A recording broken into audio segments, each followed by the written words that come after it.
Di video sekarang kita pelajari akuntansi untuk piutang wesel yang tergolong jangka pendek. Sebelum kita pelajari lebih detail piutang wesel jangka pendek, kita lebih dulu membahas perlakuan pengakuan piutang yang tergolong jangka pendek dan yang tergolong jangka panjang. Piutang wesel jangka pendek kita akui sebesar face value atau sebesar nilai nominalnya dikurangi allowance atau cadangan. Jika kita lihat di sini, konsep ini sama dengan konsep pengakuan piutang dagang yang sudah kita pelajari di video sebelumnya.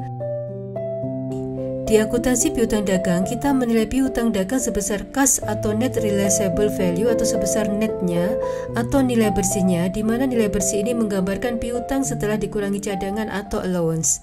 Nah, konsep itu sama dengan piutang wesel jangka pendek, di mana perusahaan juga harus melibatkan cadangan atau allowance, sehingga piutang wesel jangka pendek akan dilaporkan sebesar nilai bersih atau net realizable value. Untuk piutang wesel jangka panjang, kita akan catat sebesar present value atau nilai sekarang atas kas yang akan kita terima di masa yang akan datang. Piutang wesel, piutang dagang yang memiliki jatuh tempo kurang dari 1 tahun, tidak memerlukan present value seperti halnya piutang wesel jangka panjang. Hal itu karena nilai uang tidak akan berubah dalam kurun waktu 1 tahun, jika berubah pun tidak akan signifikan. Beda halnya dengan piutang wesel jangka panjang yang jatuh tempo lebih dari 1 tahun, bahkan bisa 5 tahun ke atas. Jelas nilai uang akan berubah ketika kita menerima pelunasan dari debitur. Oleh karena itu, kita harus mempresent value-kan nilai uang wesel tersebut. Perhitungan present value akan kita bahas lebih detail di video berikutnya di materi akuntansi piutang wesel jangka panjang. Informasi penting lainnya terkait dengan penilaian piutang wesel adalah seperti yang sudah kita bahas sebelumnya, piutang wesel jangka pendek kita nilai sebesar net realizable value. Jadi seperti perlakuan penilaian piutang dagang atau piutang usaha. Karena kita menilai berdasarkan net realizable value, berarti kita harus melaporkan sebesar nilai yang dapat ditagih. Ini berarti di akhir periode kita harus melakukan estimasi berapa jumlah kas yang dapat direalisasikan melalui estimasi cadangan kerugian piutang. Jadi sama perlakuannya dengan piutang dagang, di mana kita membuat jurnal penyesuaian bad debt expense atau beban kerugian piutang pada allowance for doubtful account atau cadangan kerugian piutang. Dari sini kita paham bahwa setiap akhir periode kita wajib membuat jurnal penyesuaian terkait dengan beban kerugian piutang dan cadangan kerugian piutang. Sampai di sini kita paham transaksi penting dalam piutang wesel jangka pendek adalah pembentukan piutang wesel, di mana kita menjurnal dengan melibatkan debit piutang wesel dan kreditnya kita libatkan akun yang tergantung transaksinya apa. Jadi kalau di contoh tadi, karena untuk melunasi piutang dagang, maka jurnalnya notes receivable pada account receivable. Kemudian transaksi penting berikutnya adalah jurnal penyesuaian untuk melaporkan piutang wesel jangka pendek sebesar kas realizable value, sehingga kita harus membuat jurnal bad debt expense pada allowance for doubtful account. Sekarang kita bahas contoh soal mulai dari pengakuan piutang, penilaian piutang sampai dengan pelunasan piutang. Sekarang kita bahas contoh pertama terkait dengan pengakuan piutang. Ini masih berhubungan dengan contoh wesel di video sebelumnya. Di sini diceritakan perusahaan Calhoun menulis wesel kepada Wilma. Jadi dari sini kita tahu bahwa debitur atau pihak yang berutang adalah Calhoun dan pihak kreditor atau pihak miliki piutang adalah Wilma. Nah, Calhoun yang membuat wesel itu menulis bahwa dia miliki hutang 1.000 pound sterling. Jangka waktu hutang adalah 2 bulan dan bunga 12%. Tanggal wesel adalah tanggal 1 Mei. Ceritanya di sini, wesel terbentuk karena si Calhoun memiliki piutang dagang sebelumnya dan melunasi di tanggal 1 Mei dengan pembentukan jenis piutang lainnya yaitu piutang wesel. Oleh sebab itu, pada tanggal 1, si kreditor yaitu Wilma membuat jurnal notes receivable pada account receivable, yang berarti saldo piutang dagang sudah berubah menjadi notes receivable. Di contoh lainnya dan sering terjadi terkait dengan peminjaman uang, sehingga jurnalnya adalah debit notes receivable dan credit cash.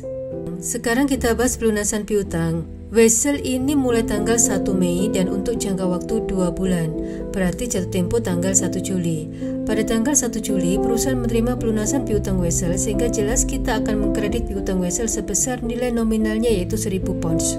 Ketika pelunasan, kita tidak hanya menerima pokoknya saja, tapi kita juga menerima bunga sehingga kita mengakui pendapatan bunga. Perhitungan bunga adalah 1000 pounds dikalikan 12% dikalikan 2 bulan per 12, berarti total pendapatan bunga sampai jatuh tempo adalah 20 pounds. Sehingga kita kredit interest revenue sebesar 20 pounds. Hal ini berarti kita menerima kas sebesar 1020 yang terdiri dari 1000 pounds untuk pokok piutang wesel dan 20 pounds untuk pendapatan bunga yang kita terima. Kita sekarang masuk di contoh kedua. Contoh masih sama antara Calhoun dan Wilma, tapi saya ganti transaksi awal pembentukan wesel adalah 1 November 2021. Kemudian jangka waktu wesel adalah 5 bulan. Untuk tanggal 1 November, jurnalnya sama yaitu notes receivable pada account receivable sebesar 1000 pounds. Tanggal transaksi wesel adalah 1 November 2021 dengan jangka waktu berarti jatuh temponya adalah 1 April 2022, yang berarti jatuh tempo ini melewati tanggal laporan keuangan. Hal ini juga berarti kita harus mengakui pendapatan bunga di tahun 2021 sehingga kita memerlukan jurnal penyesuaian terkait dengan pendapatan bunga. Dari pembahasan contoh pertama tadi, kita sudah paham bahwa pelunasan piutang di tanggal jatuh tempo itu termasuk pokok dan bunganya. Sehingga kita harus mengakui pendapatan bunga di laporan keuangan periode tahun 2021. Materi ini sudah kita bahas detail di mata kuliah pengantar akuntansi terkait jurnal penyelesaian, sehingga kita tinggal menerapkan materi tersebut sekarang di transaksi ini. Jadi jurnal penyesuaiannya terkait dengan pendapatan bunga adalah interest receivable pada interest revenue sebesar pendapatan bunga yang berhak kita akui mulai tanggal transaksi, yaitu 1 November sampai 31 Desember, berarti 2 bulan. Oleh sebab itu pendapatan bunga 2 bulan itu adalah 1000 pounds kali 12% kali 2 per 12 sehingga pendapatan bunganya adalah 20 pounds. Kita posting jurnal ini ke buku besar akun interest revenue dan interest receivable dan kita laporkan di laporan keuangan periode 2021. Kemudian interest revenue kita tutup sehingga saldo awal tahun 2022 adalah 0. Interest receivable memiliki saldo di awal tahun 2022 karena tidak kita tutup. Jurnal penyesuaian lainnya adalah terkait dengan upaya untuk melaporkan piutang wesel sebesar net realizable value, sehingga perlu ada jurnal penyesuaian terkait bad debt expense dan allowance for doubtful account. Perlakuan akuntansinya sama dengan piutang dagang.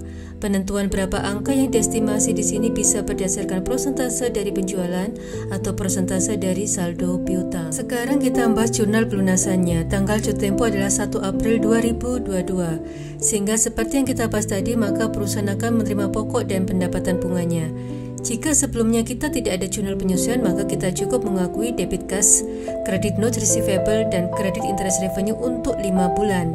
Namun karena sebelumnya kita telah menjurnal penyesuaian, di mana periode sebelumnya kita sudah mengakui pendapatan bunga untuk 2 bulan, berarti untuk periode sekarang kita jangan akui pendapatan bunga itu.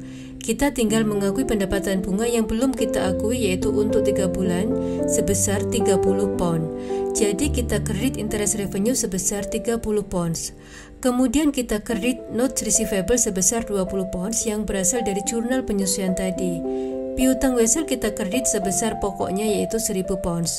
Oleh sebab itu kita menerima kas total 1050 dari pendapatan bunga 50 pounds dan pokoknya 1000 pounds.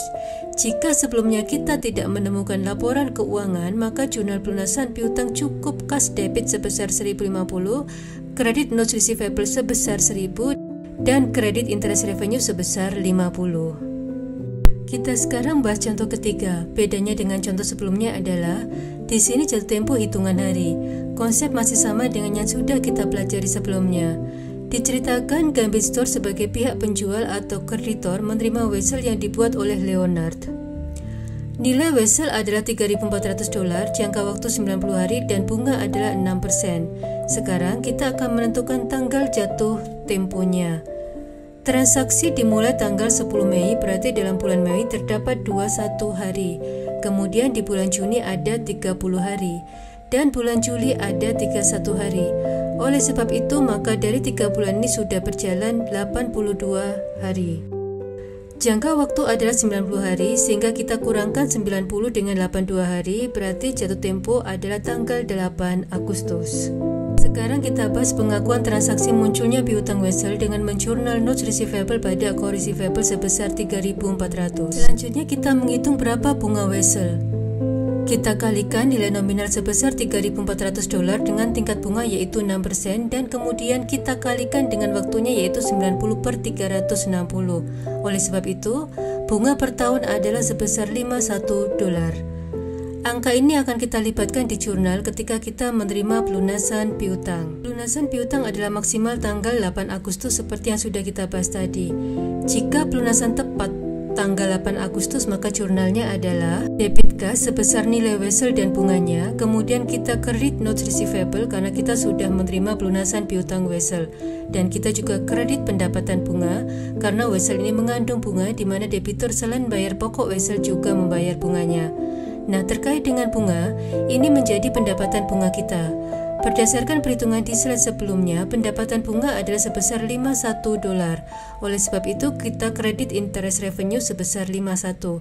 Notes receivable kita kredit sebesar pokoknya yaitu 3.400, sehingga kita menerima kas sebesar 3.451. Kita sudah pelajari akuntansi piutang wesel jangka pendek di contoh-contoh sebelumnya, di mana kita juga mengetahui bagaimana cara kita mengakui piutang ketika awal muncul.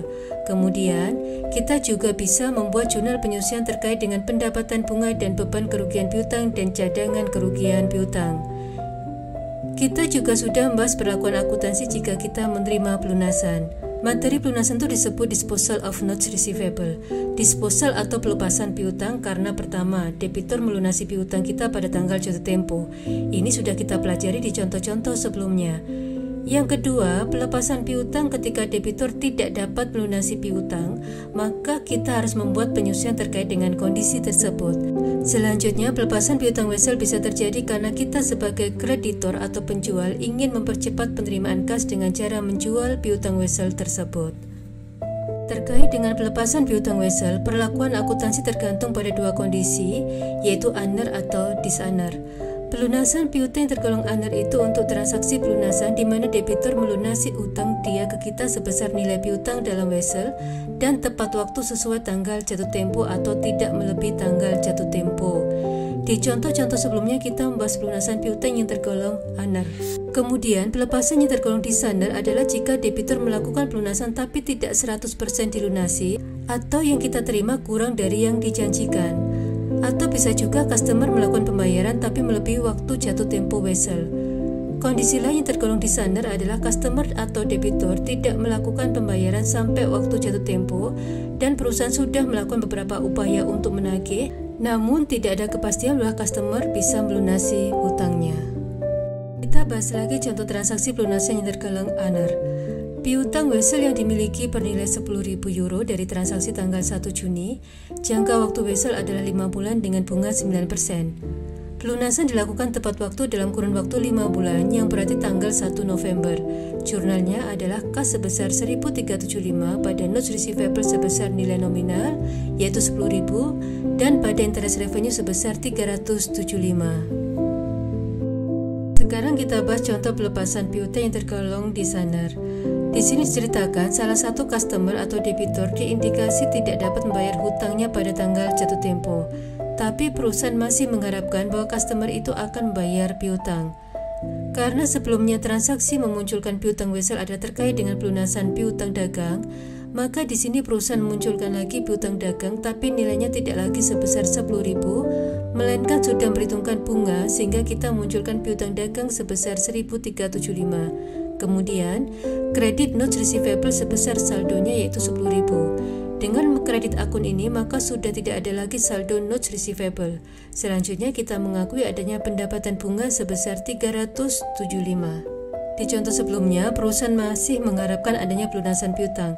Di contoh sekarang, tidak ada harapan customer dapat melunasi piutang kita. Oleh sebab itu, maka perusahaan langsung melakukan penghapusan piutang dengan menjurnal seperti yang sudah kita pelajari di account receivable, yaitu debit allowance for doubtful account dan mengkredit notes receivable. Kita sudah mempelajari materi piutang wesel jangka pendek. Topik kita selanjutnya adalah piutang wesel jangka panjang.